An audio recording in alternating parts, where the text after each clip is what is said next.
안녕하세요. 오늘 저희가 함께 살펴볼 자료들은 박금수님께서 보내주신 건데요.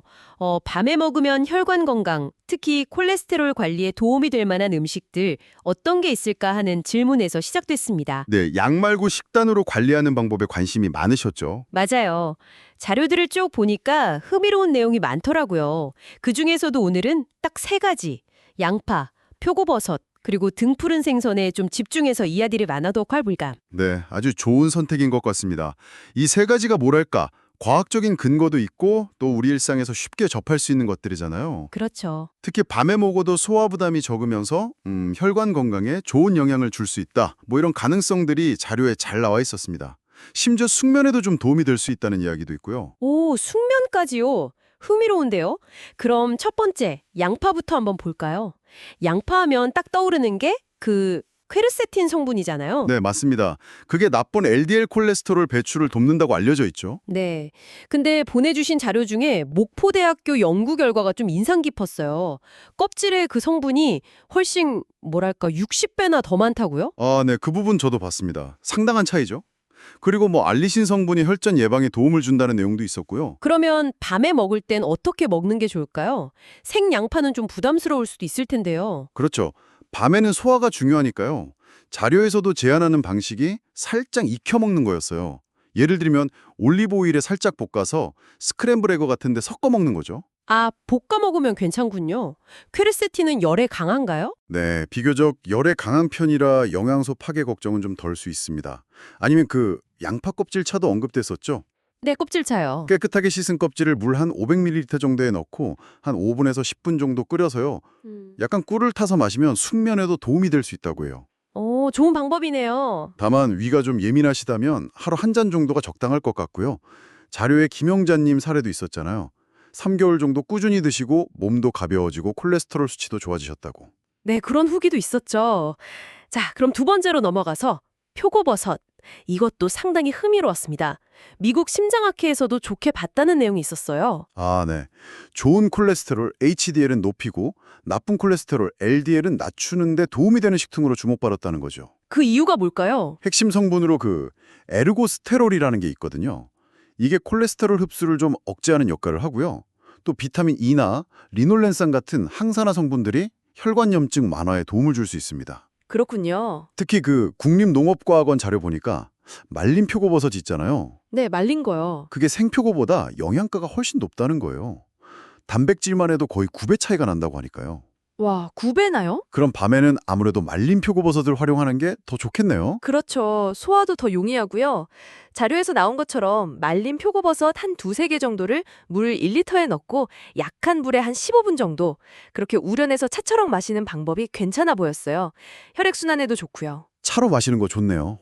아니면 저염 된장국에 잠깐 넣었다 먹는 것도 괜찮다고 했죠. 너무 오래 끓이지 말고요. 한 5분에서 7분 정도. 네, 맞아요. 영양소 파괴를 줄이려면 그 정도가 좋겠죠. 그 최만성님 사례 기억나시죠? 심장 수술 후에 표고버섯 차 꾸준히 드시고 혈압도 안정되고 피로감도 줄었다는. 아, 네. 그 사례도 인상 깊었습니다. 꾸준함이 정말 중요한 것 같아요. 그렇습니다. 자, 이제 마지막 세 번째. 등푸른 생선입니다. 뭐 고등어, 정어리, 멸치 이런 것들이 언급됐는데 뭐니 뭐니 해도 핵심은 오메가3겠죠? 당연하죠.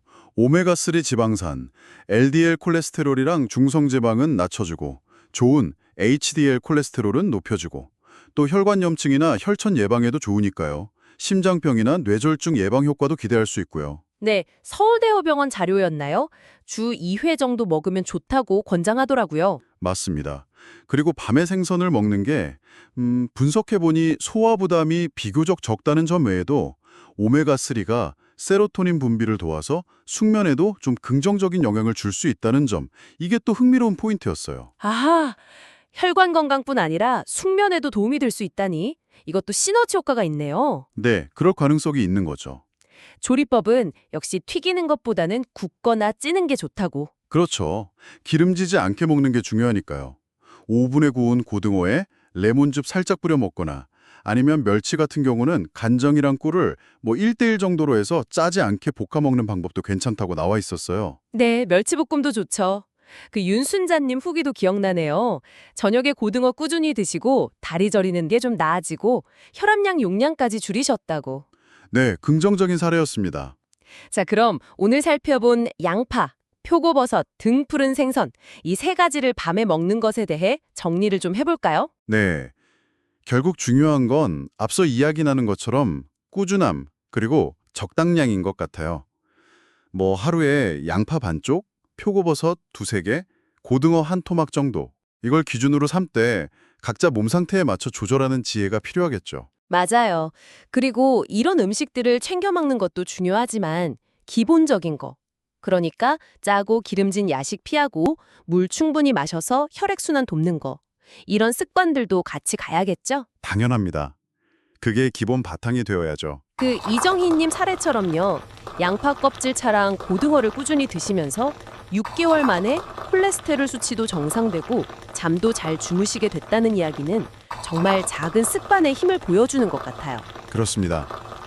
오늘 저희가 분석한 이 자료들이 박금수님을 비롯한 많은 청취자분들의 건강관리에 조금이나마 실질적인 도움이 되었으면 좋겠습니다. 네. 어쩌면 오늘 밤부터라도 바로 시작해 보실 수 있지 않을까요?